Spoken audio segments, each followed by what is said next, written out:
Hoy vamos a desglosar los resultados del tercer trimestre de 2025 de CMPC, uno de los grandes jugadores mundiales en fibra natural. La idea es meternos en los números, entender bien los desafíos que enfrentaron y ver qué estrategias están siguiendo para lo que viene. Esa es la gran pregunta, ¿no? Cuando una empresa de esta magnitud se enfrenta a un escenario, digamos, complicado, su reporte financiero se convierte en mucho más que un simple documento. Pasa a ser casi una historia de estrategia y de resiliencia. Muy bien, vamos a sumergirnos para entender qué fue lo que pasó exactamente. Esta será nuestra hoja de ruta. Empezamos con la foto grande, después vamos a la causa del problema, analizamos cada parte del negocio, le echamos un ojo a la salud financiera y cerramos con la mirada puesta en el largo plazo. Listo. Primera parada, los resultados. Vamos directo a ver qué nos dicen los grandes números consolidados de este tercer trimestre. A ver, lo primero que vemos es una contracción en las ventas. Cayeron un 6% si lo comparamos con el mismo periodo del año pasado. Ojo, no es una caída dramática, pero sí es una señal clara de que el entorno cambió. Pero la verdadera historia no está aquí. Y aquí es donde de verdad se siente la presión. El EBITDA ajustado, que básicamente mide qué tan rentable es la operación pura del negocio, se desplomó un 40%. O sea, pasamos de 433 a solo 260 millones de dólares. Esta es una caída muchísimo más fuerte y nos dice bastante más que la cifra de ventas. Y bueno, llegamos a la cifra que hace que todos se detengan. La utilidad neta, la última línea del reporte, se derrumbó un 77%, de 147 millones a apenas 34. Entonces la pregunta es inevitable, ¿no? ¿Cómo es posible que con una baja de ventas de solo el 6%, las ganancias, que prácticamente se evaporen de esta manera?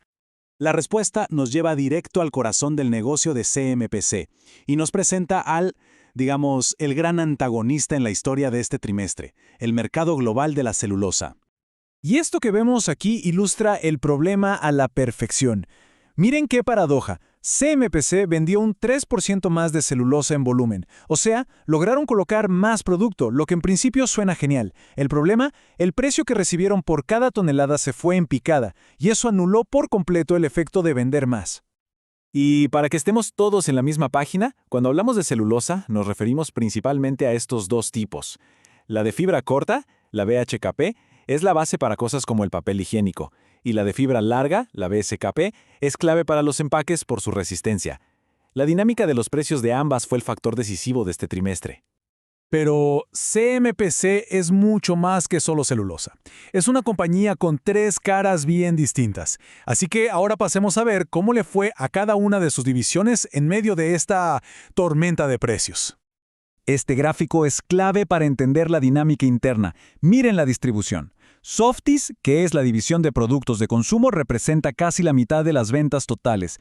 El negocio de celulosa, que es el protagonista de la caída, es el 39%, y Biopackaging un 14%. Tener esta mezcla en la cabeza cambia la perspectiva. Ok, aquí se arma el rompecabezas. Como era de esperarse, las ventas de celulosa y Biopackaging cayeron, arrastradas por los precios.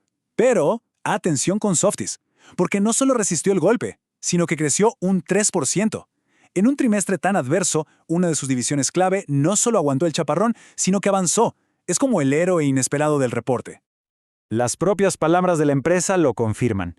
A pesar de la dura competencia en mercados clave, lograron vender más y a mejores precios locales. Dicho de otra forma, su marca más cercana al consumidor final demostró una fuerza y una resiliencia de verdad notables.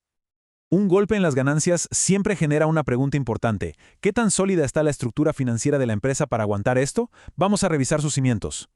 Este número, 3.79 veces, es como un monitor de estrés financiero. Mide la deuda neta en relación con las ganancias operativas. Y sí, ha subido desde el año anterior. Es la consecuencia lógica de la caída del EBITDA y, claro, pone un poco más de presión sobre el balance de la compañía. ¿Y cómo respondieron a esa presión? Bueno, no se quedaron de brazos cruzados. Salieron al mercado con una jugada muy estratégica. Una emisión de $1.000 millones en bonos híbridos sostenibles. Es una movida doble. Por un lado, refinancian deuda en un momento clave. Y por otro, refuerzan su estrategia financiera alineándola con sus metas de sostenibilidad.